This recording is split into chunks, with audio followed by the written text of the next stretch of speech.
From the Library of Congress in Washington, D.C. It is my great pleasure today to be able to introduce and to interview Khaled Hosseini. So, after our conversation, I will turn things over to you. And if everybody would be good enough to walk up to the microphones and to ask their questions in the microphones, that would be terrific. I've also been asked to remind you to please not to lean on the tent poles for obvious reasons, right? Khaled Hosseini was born in Kabul, Afghanistan. His mother was an educator, his father was a diplomat. Shortly after the Soviet invasion of Afghanistan in 1979, his family was granted political asylum in the US, and the family settled in California. Mr. Hosseini was 15 and did not speak much English. Eventually, he earned a medical degree from the University of California at San Diego. He wrote his first novel, which I believe you've heard of, The Kite Runner, while he was still working as a doctor. The Kite Runner was published in 2003 and became an international bestseller. It has sold more than 7 million copies in this country alone.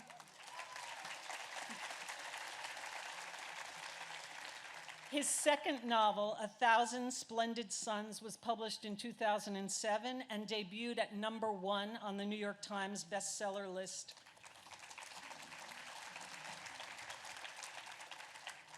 This past spring, Mr. Hosseini published his third novel, And the Mountains Echoed.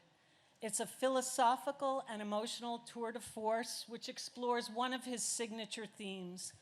What do we owe to those people who love us unselfishly and without any thought of their own personal investment in the relationship? What do we owe to those people who most unselfishly love us? Please join me in welcoming Khaled Hosseini.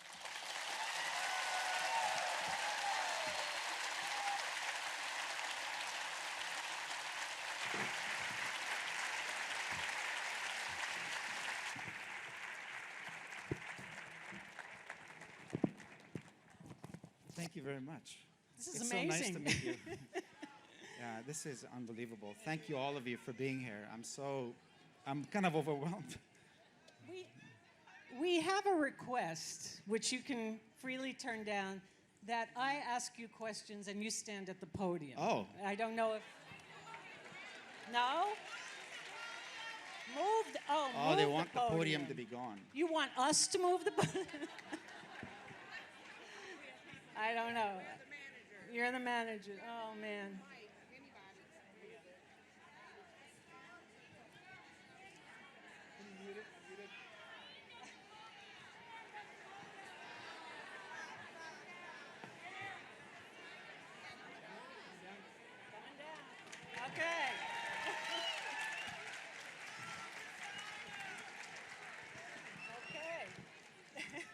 Okay.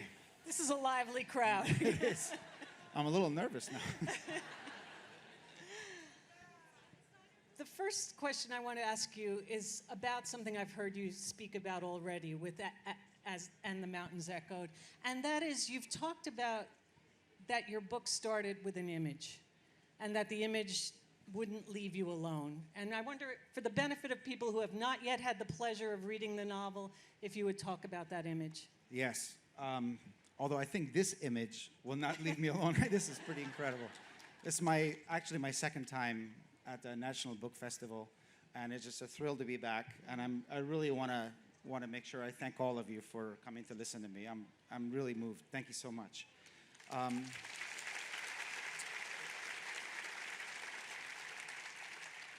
So both my first and my latest book began with very simple ideas that snowballed into something entirely unexpected. With Kite Runner, it was just a picture of a kite and a couple of boys flying it. And I just kind of exploring that central image, and gradually it became something that I did not expect at all. With this, there was an image that came that I just thought of, just sort of almost like a thunderclap. which was there's a man who's walking across a desert, and he's pulling a little red wagon behind him. And in the wagon, there's a little girl, and about 10 paces behind him is a boy who's following them. And they're going somewhere. And I had no idea who they were, where they were going, whether they were running from something or going to something.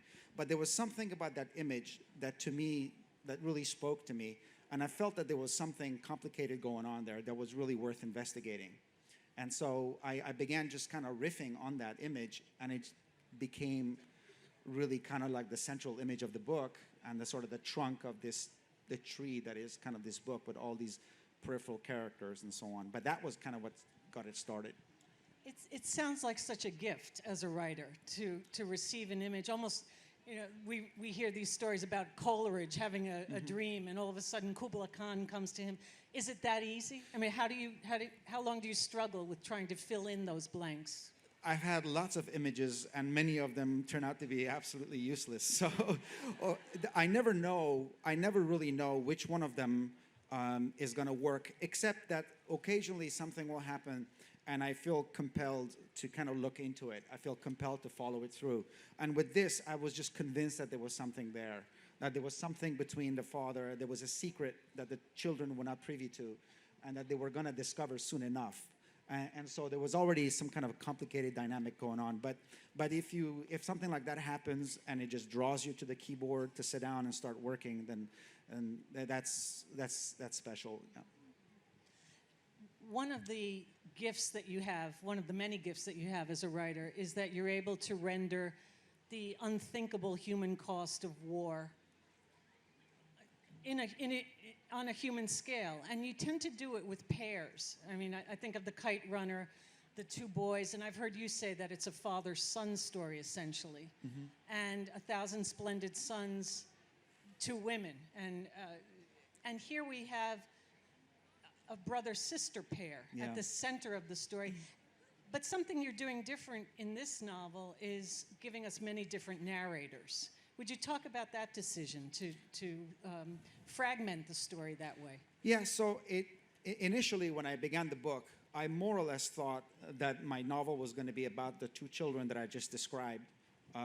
Abdullah is the boy, Pari is the little girl, and they're going with their father to Kabul, where something happens to them that separates the brother and the sister from each other. And I thought more or less the book was going to be about the two of them. But then as I continued to write, there were all these other voices and all these other characters that began to speak to me, that began to demand attention. And I felt compelled to kind of follow them as well. The children's stepmother is an example. The children's uncle, who plays a very pivotal role in what happens to the kids. A wealthy poet, a woman in Kabul, who plays a very important role in the lives of the two children, especially the little girl. She kind of came to the forefront. And so eventually I saw that I just can't fit all these voices into a traditional linear structure. And the only way I could kind of pursue all these other characters was just kind of let the story spread out and have it just kind of sprout for one main story and just kind of follow each character. And then the idea was to have each character's viewpoint to be more or less freestanding and to be an entire piece that would then overlap and be connected to the other pieces that together, collectively, would tell one big story. And that was both the challenge, the frustration, and also ultimately the real kind of reward of writing a book shaped like this. I've read that one of the American authors that you read as a boy in translation was Mickey Spillane. Oh my God, yeah. Mike Hammer. Yeah. Mike Hammer, which a special love of mine. I love that stuff. Really? Yes, but you're such a gifted storyteller. I mean, one of the things we love about your work is that you tell stories that affect us. And I'm wondering who else besides Mickey Spillane had an influence on you as a storyteller? You know, the thing is all my storytelling instincts didn't really come from novelists that I read, but they really came from stories that I heard in Afghanistan told to me by people.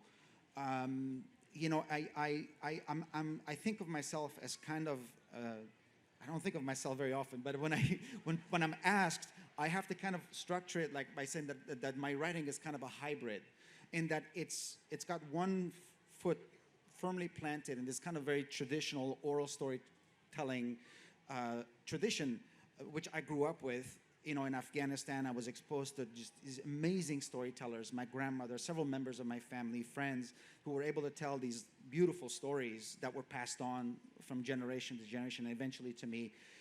Also, I was read to, and also read myself, a lot of sort of the classic Persian literature, some of which have some of the best stories I've ever read.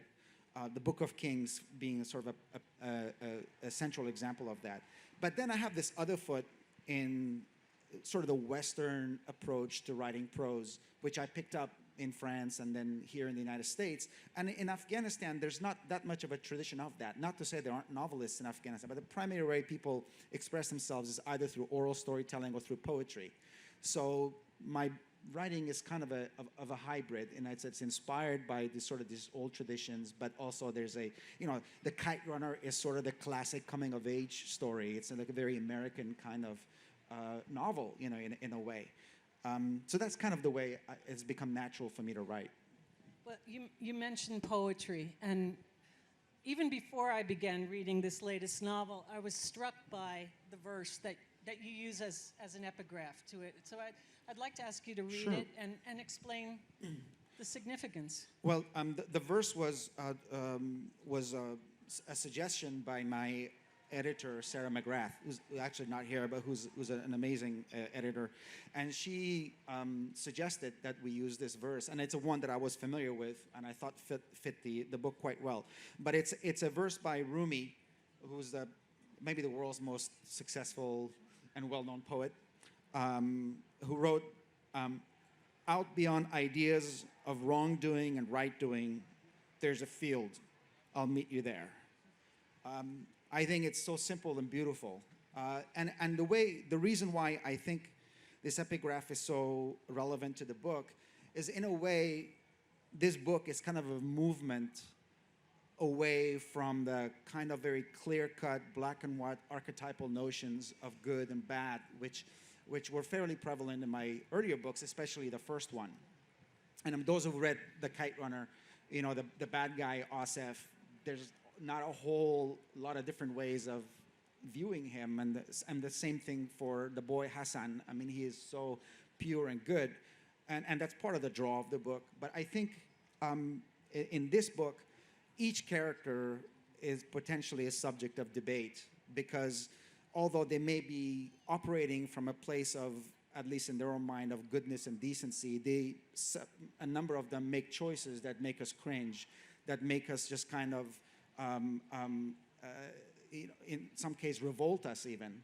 And so, to me, sort of this book lands in a more ambiguous area morally, more not quite so obvious. And for me, that was kind of the joy of writing it, in that I never quite, it seemed to raise more questions about my characters' makeup rather than answer and shine a light on them. And so this book is situated in that field beyond the kind of obvious notions of wrongdoing and right doing. A prime example is maybe the most vivid example in this book is that there's a warlord who lives in a part outside of Kabul, and he's quite obviously a war criminal and somebody who's a thug and somebody who probably committed acts of atrocity during the civil war. And somebody that you don't want to mess with. At the same time, he uses his money to build a hospital for the town where he lives. He uses his money to build a school for girls, quite sincerely, and encourages the little girls to get an education. And he pays for people's businesses and gives them loans that he doesn't insist on getting paid back for. And so, he's a good guy, he's a bad guy. It's not so interesting. For me, the coexistence of those kind of conflicting truths in a person was the thing that was very interesting to me. And another element in this novel that further complicates the moral quality of people's characters is that the narrators are remembering. They're speaking from memory. Right. And I know memory is a big concern for you in this novel. Yeah, I mean, this book opens with the idea of memory. I should say, for those who haven't read the book opens with a fable. It's a kind of a very old-fashioned fable about a creature that comes to this village and demands a child. And this old man, who has 10 of them, has to give away his favorite son to this creature, who then takes the boy away someplace far away, and the father ends up going to try to reclaim his son. And of course, that particular story doesn't go where you think it's going to go, and there's a sort of role reversal that happens there. But that's really kind of mirrors how I felt. I went back to Kabul for the first time in March of 2003 after having been gone for 27 years. When I left Kabul, it was 1976. It was a city of 500,000 people. Nobody had heard of it, you know, and it was a peaceful, quiet, quite wonderful place to grow up. When I went back in 2003, it had gone over 2 decades of war.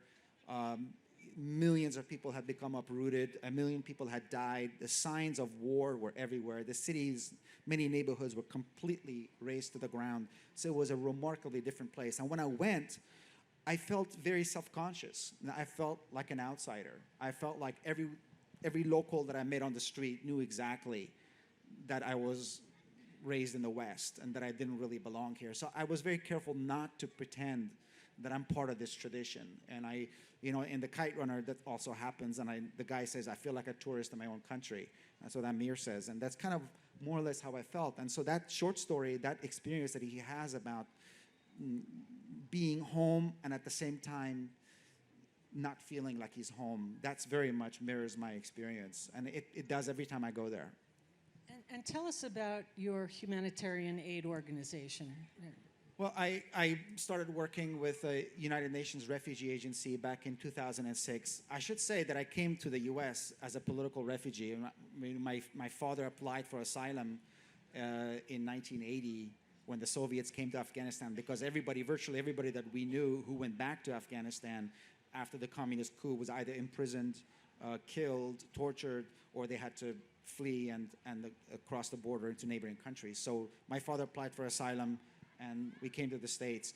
But, you know, I would never compare my situation with that of the, you know, at one point, 8 million Afghan refugees who grew up in these refugee camps that look like small cities themselves. But I remember watching the news as the wars escalated in Afghanistan, as I watched millions of people lose their communities, their homes, and have to go in refugee camps, you know, in shame and dishonor, you know, across the border. You know, kind of my heart went out to them, you know, so when I had the chance to work with the UN Refugee Agency, the UNHCR, it felt like such a wonderful role for me. It felt like such a fitting thing to do, that I would finally be able to use, you know, whatever public voice I had to raise awareness about the plight of refugees, not only Afghan, but everywhere in the world. You know, 43 million people in the world. Just about 43 million people are displaced last year in 2012. So an enormous number of people. So it's just been a great honor to be able to talk about refugees, about the conditions that they face, and to raise public awareness about the needs of these people and what we need to do to continue funding those programs that support them. My last question, because I know people are Yes. dying to get to the microphone. My last question has to do with your stature in this country. I was talking to an old student of mine I teach at Georgetown. I told an old student I had the honor of interviewing you, and she said, I read The Kite Runner in high school when I was 16. That's a book that shaped me. It had such an incredible impact on me. And she said, I'm waiting for And the Mountains Echoed in my local library in St. Louis, but there are 88 holds on it. So she's in grad school. She can't afford to buy it. But how does it, you're canonical now in high schools and in colleges across this country. Students read The Kite Runner, certainly in high schools. Yeah. How does it feel to be part of the canon? Oh, it's,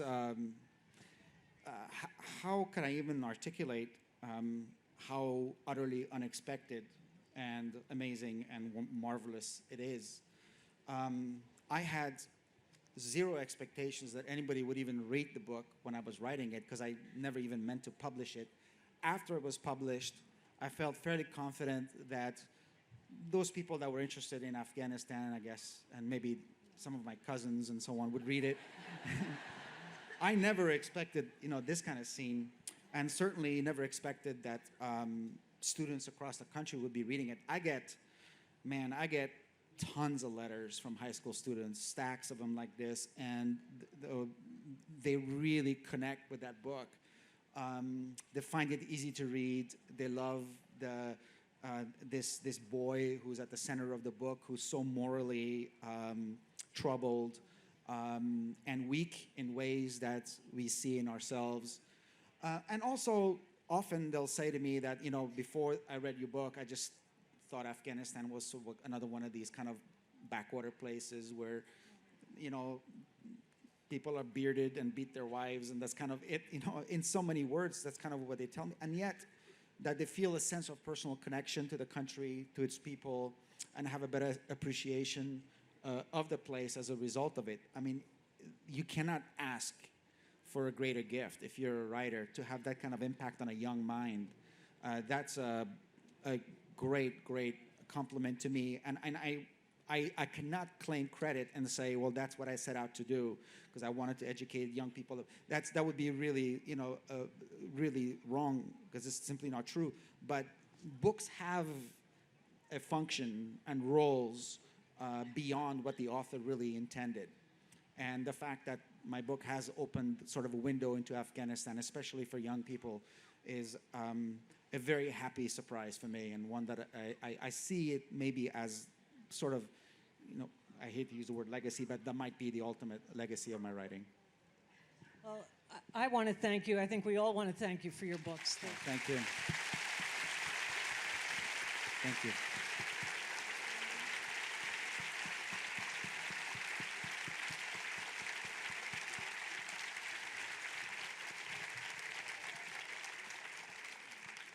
And I know you have some questions. We have mics, I think, 2 mics.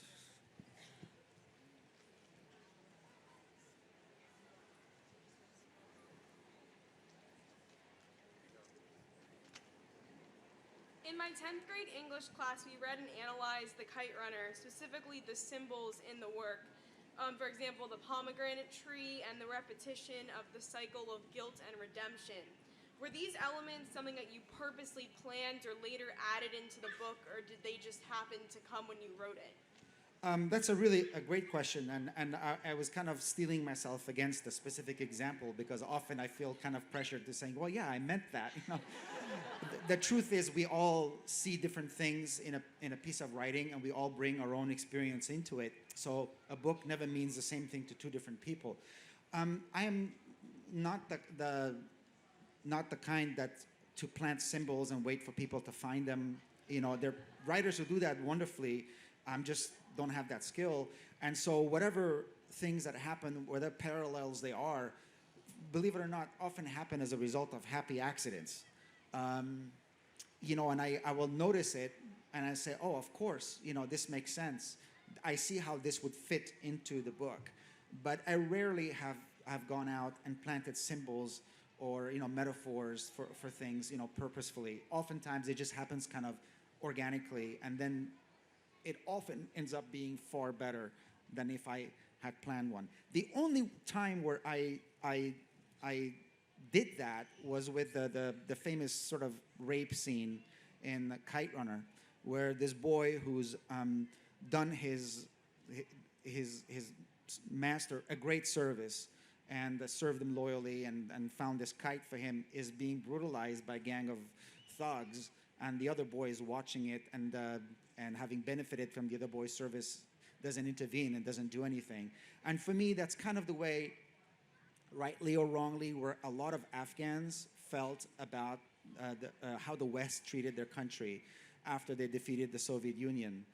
In that the fall of the Soviet Union, in which the Afghan war played a very significant role, came to the West won the Cold War, and yet once the Soviets were gone, Afghanistan was brutalized, and many Afghans on the streets would say raped by successions of militias and war criminals and so on, and people and the West just kind of stood by and didn't interfere, didn't do anything. I'm not saying that's a correct interpretation of history, but I will say that it's a not infrequent interpretation of the events in Afghanistan itself. So that scene there is kind of a metaphor for that. You said your book started with an image. I'm wondering if you could talk about the plot development process once you have that image, kind of how you take the story. Well, it's a leap of faith because I have writer friends who plot everything out. They will spend a year plotting things out. They'll map it out chapter by chapter, almost scene by scene, and then they just take 3 months and just actually write it. And that approach has never worked for me. For me, I'll start with an idea. Sometimes it's very small, like I mentioned, the wagon, and I'll just kind of see where it goes. So frankly, every day that I sit at the computer, I think I'm going to have an idea of what I'm going to do.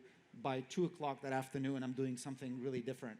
And so I never know the endings of my books. I never know the relationship between the characters, and I just kind of wait for it to develop and see what happens. So at the risk of sounding a little bit precious, it feels more like an act of discovery rather than creation. It feels more like the story is there and I'm fumbling my way around it, and I'm finally getting what the shape of it is and where it's going to go. And so I never know what's going to happen. And that's both good in the sense that my books always surprise me. There's always spontaneity. There's always room for things completely unexpected. And it's bad in a sense that I end up, for each book that I write, I probably write 2 novels or 3 novels because I go into a lot of kind of blind alleys and have to fumble my way out of it. But, you know, it works for me. And I enjoy writing that way. Thank you so much again for your novels. I read both The Kite Runner and A Thousand Splendid Suns in 2 weeks, and I was crying on my commute home, and it was just awful. What I really am struck by, particularly with those 2 books, is when we're in life, we're always like, oh, well, we would never do that. We would never be, in terms of the characters in Kite Runner, we would never just stand watch and not do anything. I'm wondering if that's like what you not set out to do, but answer that question of, we would never do something like that, but actually we might. We don't know actually what we would do in that sense, in that circumstance particular. Also in the Thousand Splendid Suns with the 2 women and how they interact at first, and I really love your question because in some ways that's kind of how the Mountains echoed is, although in a less kind of striking way than the Kite Runner, in that we find each character at that moment where they're suddenly discovering what they're capable of doing and not capable of doing. And invariably, they're either dismayed, appalled, surprised by what really is inside of them. And I think it's something that we all face. I think everybody here would raise their hand and say, of course I would come to the aid of my friend. But they may not, you may not. I think in all of us, and the thing that makes that character of Amir, I think, so appealing is that he's flawed in ways that we recognize in ourselves. You know, he's just like an open wound, and you get a peek into his mind, and he's self-analyzing, and he's so self-critical, and there's elements of self-loathing about all these things. And he's ashamed of parts of his own behavior. And I think we all are. All of us are capable of doing things that we would not be proud of doing. And all of us are also capable of being really honorable and altruistic and good and decent. And I think that ability is in all of us and lives together. And that's what makes people so interesting and makes people such mysteries, even to themselves.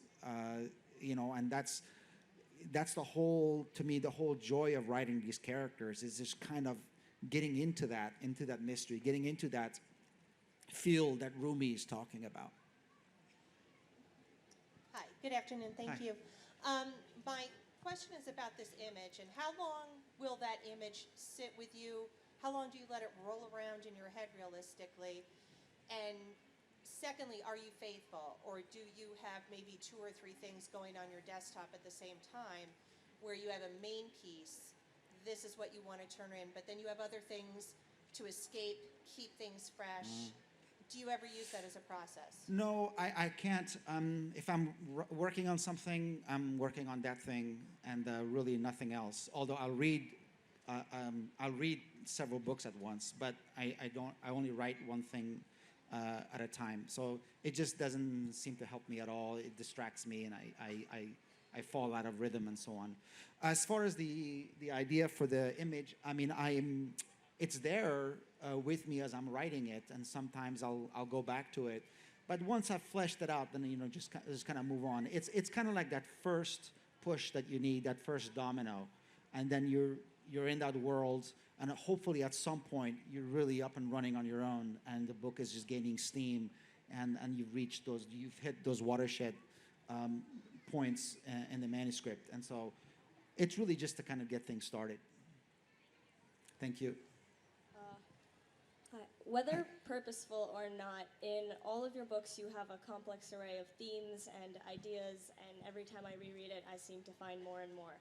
Are there any themes that you like to consistently come back to, and are there any that you feel you haven't explored enough or you haven't explored yet that you'd like to explore in future novels? Well, I think we've talked about a few of them. One, this whole idea of people as kind of complicated, morally messy creatures. I think the idea of displacement is one that's recurring in my book. People who've lost their communities, lost their belongings, and have had to make a new home for themselves someplace far away, and the pull of their birthplace that continues, and the lure of going back to where you belong, and the places that are familiar to you. That's always seems to be recurring. And at some level, all three of my books are really family stories. I love writing about families. I love writing about love within families. And it's not sort of your typical kind of love story. I mean, I seem disinclined to use sort of romantic love as, a plot tool, or as a way to give my characters a source of comfort and happiness. But I seem more interested in kind of unusual kinds of love, like the places where you would least expect to find it, between two women who are married to the same man and who should be enemies in some way, or between a reclusive, rich guy in Kabul and his chauffeur and so on. But at some level, all my books are about family, because family is such a central entity in Afghan life. It's the glue that binds everything. It's how you understand yourself, how you understand the people around you, how you make sense of your world. And so I don't intend to write about those things, but inevitably, as I'm writing, my stories kind of gravitate towards these themes of family, these themes of responsibility towards each other, these themes of unconditional love, these themes of relationships between different generations. Thank you. Thank you. As someone who grew up in San Jose, in the streets that you explained. You're the 76er.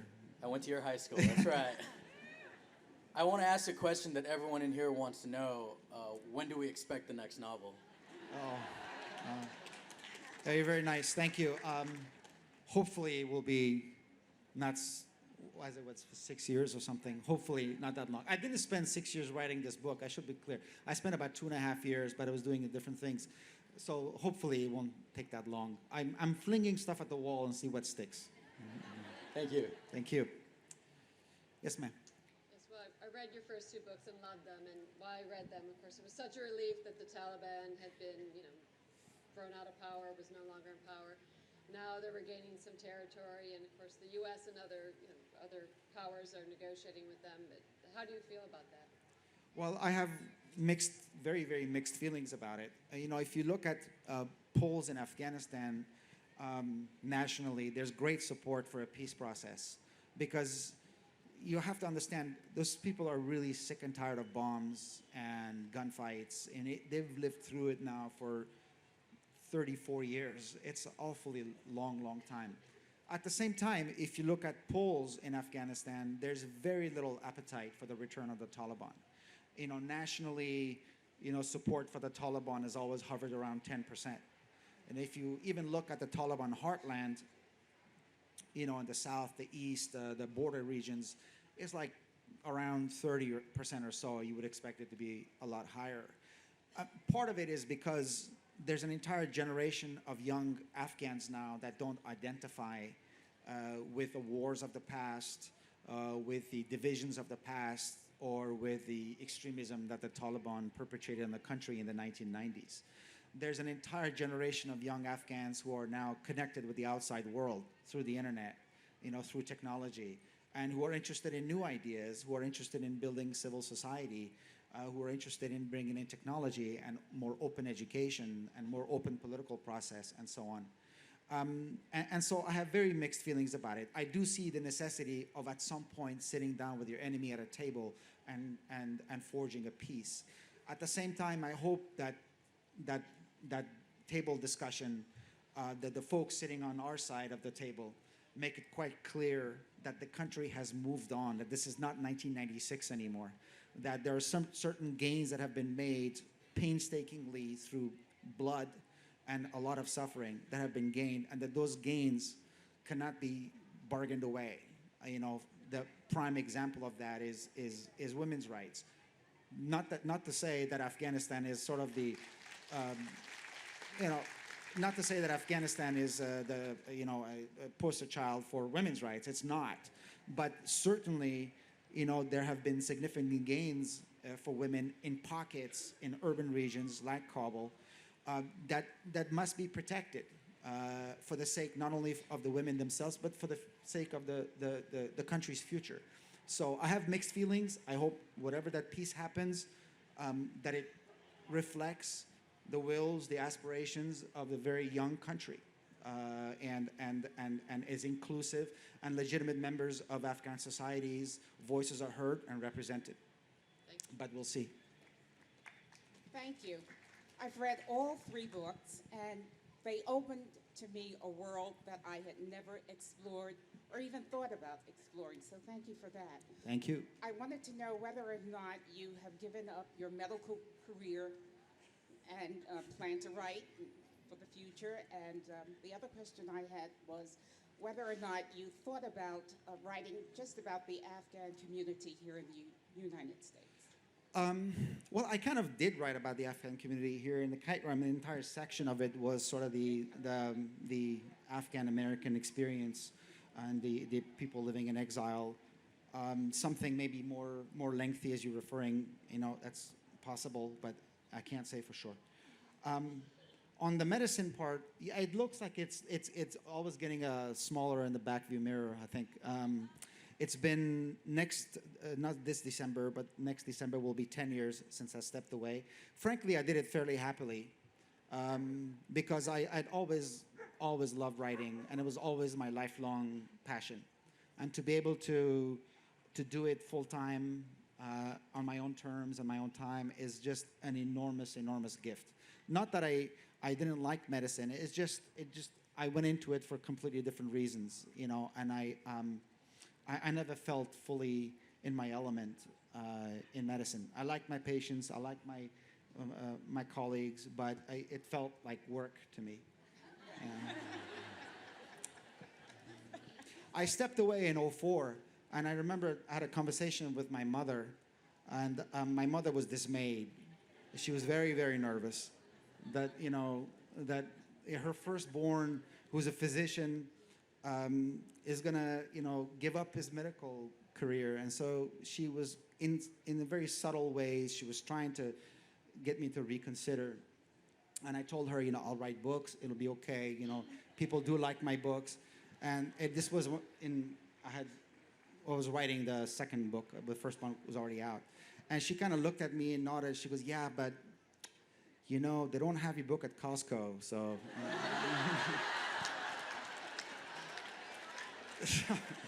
I bet they do now. I know. And then when the second book came out, that was when she sighed a huge sigh of relief because she went to Costco and it was there. So. I'm told we have time for one more question. All right, we'll do one more. Hi, I also have a question about your medical degree, more or less. Your knowledge of biological processes that happen in human body, how it ages with time and diseases that sprout in it. Yeah. How does that reflect in your writing and the creation of your characters? Apparently a lot, because when I'm writing, I'm never really aware of it, and I'm always kind of surprised at how much medical stuff happens in my books. In the Kite Runner is tons of it. I tried to hold back with my new book, but I remember I mentioned my editor Sarah McGrath, and when she and I were editing, she said, "Oh God, there sure is a lot of medical stuff in this book too." I said, "Really?" She goes, "Yeah, like this, and that." And I was like, "Oh my God, you're right." And she goes, and that's okay, but like this character who's like a medical transcriptionist, don't you think like she could do something else? Couldn't you like give her another job? I was like, yeah, but yeah, it's useful to have that knowledge and be able to use it in some way. But that's sort of the only way it really informs my writing. I mean, part of the allure of writing was that it really kind of allowed me to tap into a whole other part of my mind than sort of this kind of regimented, very structured way of thinking about, disease process and so on. Well, thank you very much. Thank you. And I want to thank you for agreeing to do this. I've listened to you for a long time. Thank you very much. This has been a presentation of the Library of Congress. Visit us at loc.gov.